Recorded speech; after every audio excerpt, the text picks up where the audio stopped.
কয়েক বছর ধরে বর্ষার সময় চাষবাস করতে পারত না পশ্চিম মেদিনীপুর জেলার ডেবরা ব্লকের ৩ নম্বর সত্যপুর গ্রাম পঞ্চায়েতের টাবাগিরিয়া, শালডাহুরি সহ বেশ কয়েকটি মৌজার চাষিরা। এবছরও মাঠে ধান লাগানো হয়ে গিয়েছে, কিন্তু প্রায় ২ মাস হতে যায় কাঁসাই নদী একইভাবে ভরে আছে জলে, তাই মাঠের জল নদীতে প্রবেশ করছে না। অপরদিকে দফায় দফায় বৃষ্টি চলছে, আর তাতেই বিজয় সমস্যায় এই মৌজাগুলির চাষিরা। তবে সেই সমস্যায় কিছুটা হলেও স্বস্তির ব্যবস্থা করলো ৩ নম্বর সত্যপুর গ্রাম পঞ্চায়েত। বর্তমানে প্রায় ২.৫ লক্ষ টাকা ব্যয়ে দুটি বড় পাম্পের ব্যবস্থা করলো গ্রাম পঞ্চায়েতের পক্ষ থেকে। তার মাধ্যমে মাঠের জল নদীতে ফেলা হচ্ছে।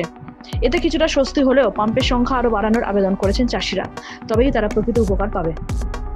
এ বিষয়ে ৩ নম্বর সত্যপুর গ্রাম পঞ্চায়েতের উপপ্রধান চন্দন বেড়া জানান যে দীর্ঘ কয়েক বছর ধরে এই সমস্যা।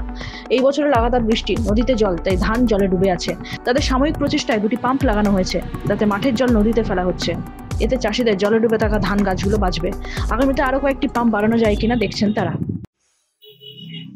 এখন পরিস্থিতি কি মাঠে? ওই তো মাঠে জল ৩ মাস মতো জলে ডুবে আছে, সেই আষাঢ় মাস থেকে। তারপরে আমি তো আজ ৩০ বছর বিয়ে হয়েছে, বর্ষায় কোনোদিন চাষই দেখতে পাইনি। কোনোবারে বর্ষায় চাষ হয় না, যা হয় খরাতেই হয়। চাষের জন্য এখানে পাম্পে দুটো মোটর বসানো হয়েছে, আরো দুটো হলে সবাই মিলে বলছে যে ভালো হয়। এই যে মোটর বসানো হয়েছে, কিছুটা হলেও উপকার হচ্ছে? হ্যাঁ হচ্ছে। জল কমতিছে? এবারে নদীর জল না কমলে মাঠে টান দেখবে, আরো কিছু বলে দুটা মোটর দিলে হয়তো আরো কিছু কমে যাবে। এখন কটা মোটর আছে? দুটো। জল বেরোচ্ছে এখন? কতদিন ধরে জল বেরোচ্ছে? 3 দিন বেরাচ্ছে। কতটা কমছে জল? মানে কি মনে হয়, চাষ করা যাবে বলে মনে হয়?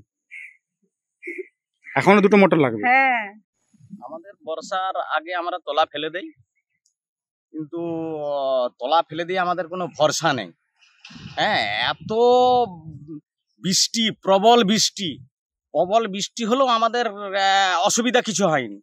কিন্তু এই যে ক্যানেলটি আমাদের আছে, এই ক্যানেলটিতে জল পাস হয় প্রচন্ড পরিমাণ। যতই বৃষ্টি হোক অসুবিধা কিছু নেই। যেদিন পোলের কপাট আমাদের পড়ে যায় তখনই অসুবিধা হয়। নদী বেড়ে গেল, পোলের কপাটটি পড়ে গেল, আর তখনই আমাদের এই মাঠটি একদম প্লাবন মাঠ, কেন ঘরদরও আমাদের ডুবে যায়। হ্যাঁ,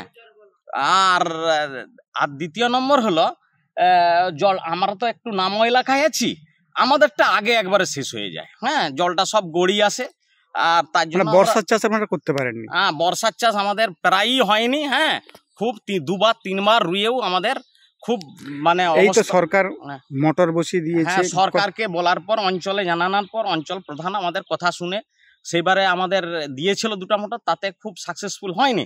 এবারে আবার দুটো বলতে প্রধান আমাদের দুটো জল মোটর দিয়েছে। হ্যাঁ, জল মোটরে খুব সাকসেসফুল। মোটরটা দুটো হচ্ছে, আরো গোটা 4 হলে খুব ভালো হয়। হ্যাঁ, তো প্রধান আমাদেরকে খুব ভালোভাবেই আশ্বাস দিয়েছে দিবে বলে। হ্যাঁ, জল কি বেরোচ্ছে? হ্যাঁ, আমাদের প্রধান খুব ভালো আশ্বাস দিয়েছে। জল কি বেরোচ্ছে? হ্যাঁ, জল বেরোচ্ছে। কদিন ধরে জল বেরোচ্ছে? জল আজকে দিনাচারেক বেরোচ্ছে। হ্যাঁ, জল দিনাচারেক বেরোচ্ছে। মাঠের জল কমছে না, মাঠের জল বলতে ওদের উপরের জল কমতিছে, কিন্তু আমাদের যে স্ট্যাক জলটা আর বাড়তিছে নি। হ্যাঁ, তো গোটা 4 হলে খুব ভালো হয়। হ্যাঁ, খুব ভালো হলে আমরা মনে করি যে তলাটা যদি আমরা টিকে দিতে পারি, অন্তত জটটা যদি বেরিয়ে থাকে, তাহলে আমাদের চাষবাস হয়ে যাবে। আর গোটা 4 দিলে আমার মনে হয় খুব ভালো হয়ে যাবে। আপনার নাম? আমার নাম রবীন্দ্রনাথ গোস্বামী। হ্যাঁ, গ্রাম টাবাগড়া, পোস্ট মারতলা।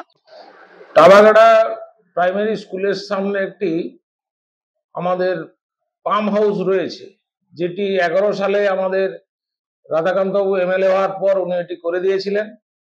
কিন্তু ওটি আগে করার ওল্ড মডেল পাম্প এবং দীর্ঘদিনের পুরানো পাম্প হয়ে যাওয়ার জন্য নষ্ট হয়ে গেছিল। দীর্ঘদিনের দাবি, কুজলি, রামচন্দ্রপুর, শালডহরি, টাবাগড়া সমস্ত মৌজার জল ওখানে এসে জমা হয় ঝাঁপাপুল বলে।